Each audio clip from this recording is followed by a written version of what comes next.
In this video, we are going to talk about why I trust the Bible. The first reason why I trust the Bible is because Jesus Christ trusted it. In the book of Matthew chapter 5 verse 18, the Bible says, "For truly I tell you, until heaven and earth disappear, not one jot or tittle shall pass from the law until all is fulfilled." Now, Jesus says that even jots, even a dot or a T in the Bible is authentic. Now, what Jesus said, what it implies now for our generation is critical. Because at the time when Jesus Christ said that, the Bible, quote unquote, was not the original. Jesus Christ didn't come to meet what is referred to as the autographer, the autographs. But yet, even with the recorded ones that Jesus had to use, Jesus confirmed that it was good for faith and for practice. The second reason why I trust the Bible is simply because there have been so many citations from the Bible from the patriarchs of old. In the first 500 years of the church's history, many great leaders of the church were citing from the Bible for the works that they did. The books that they wrote, they make citations from the Bible. So much that even if you, for the first 500 years, you were to throw away all the Bibles then in the world, when we take the citations that the patriarchs, the church fathers did, we can collect all the citations and recompose the Bible minus only 15 verses. You see? Then there's a third reason why I trust the Bible. It has to do with the early translations of the Bible into various languages. For example, the translation into the Greek, which is referred to as the Septuagint, occurred in the 2nd century. The Latin Vulgate was also translated in the 4th century. Now, if somebody tells us that, oh, the Bible is corrupt, we have the Septuagint translated as early as 200 years after the death of Jesus Christ for comparison. We have the Vulgate there now for comparison. So why do you say it is corrupt? Show proof. Now, the fourth reason why I trust the Bible has to do with the Talmud. Now, the Talmud is actually a commentary of the Bible by the Jewish people. Now, if the Jewish people made a commentary about the Bible, those commentaries will reflect the exact words in the original. So if you say the Bible is corrupt, the Talmud shows us that the commentaries made on the Bible are intact even up to today. And you see, the Talmud was written between the 2nd century and the 8th century. So the Talmuds are there. Now, the fifth reason why I trust the Bible is because modern discoveries of ancient materials, codezes, for example, the Qumram and the Palestinian scrolls that people thought that would destroy the narrative that the Bible is preserved, actually confirm that the Bible is true. So there are codezes like the Codex Tulgatis, the Codex Vaticanus. These are materials that are stored in museums that you can go for references.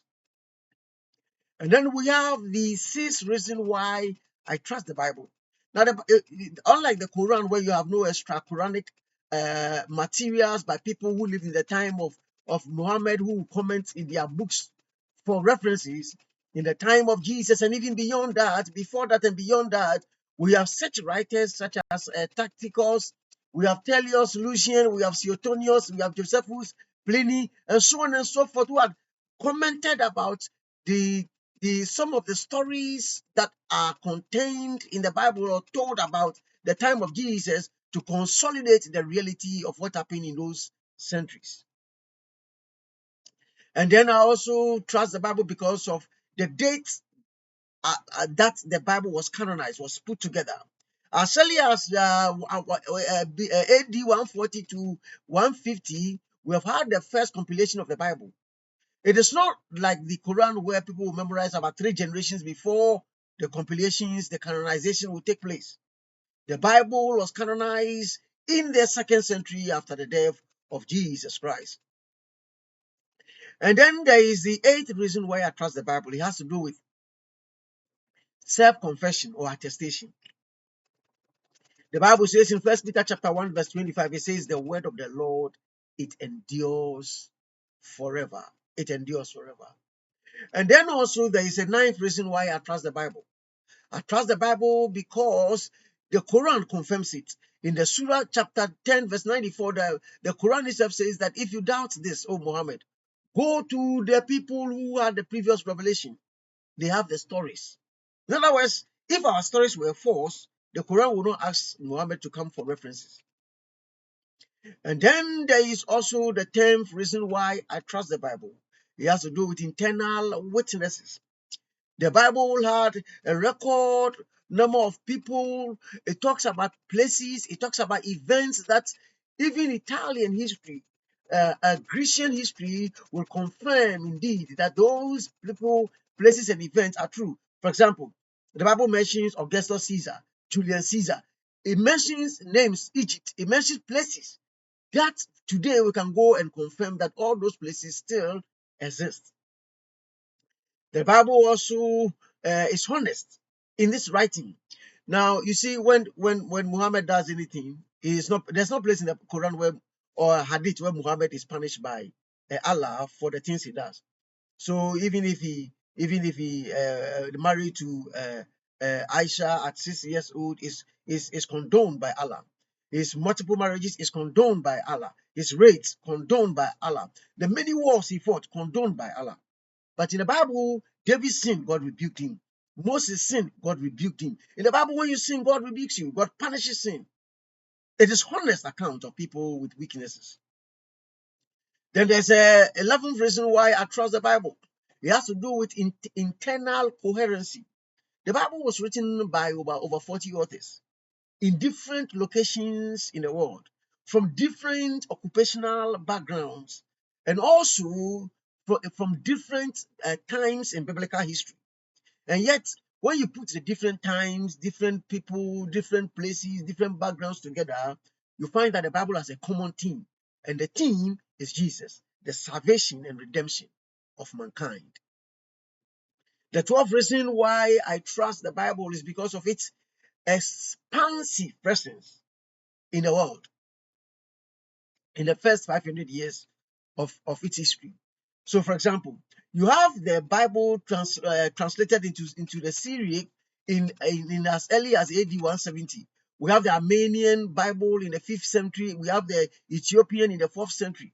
Now, all these materials in the early times, so many translations over the years where you still find thematic consistencies across the centuries. There may be a word or two that may not align, yet thematically the Bible stands sure and accurate with its preservation.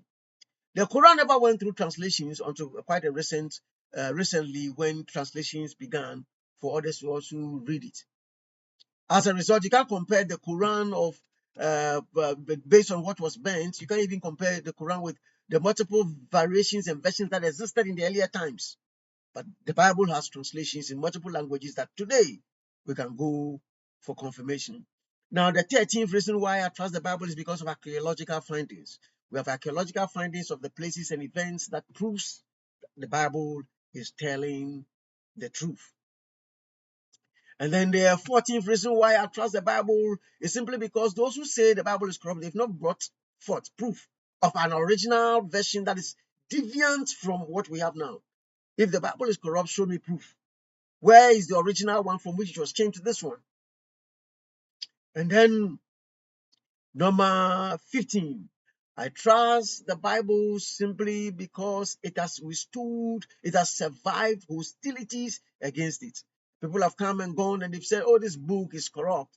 And yet this book has inspired generations, societies, nations, kings, and still continues to stand the test of time. God bless you. See you in my next video. Shalom.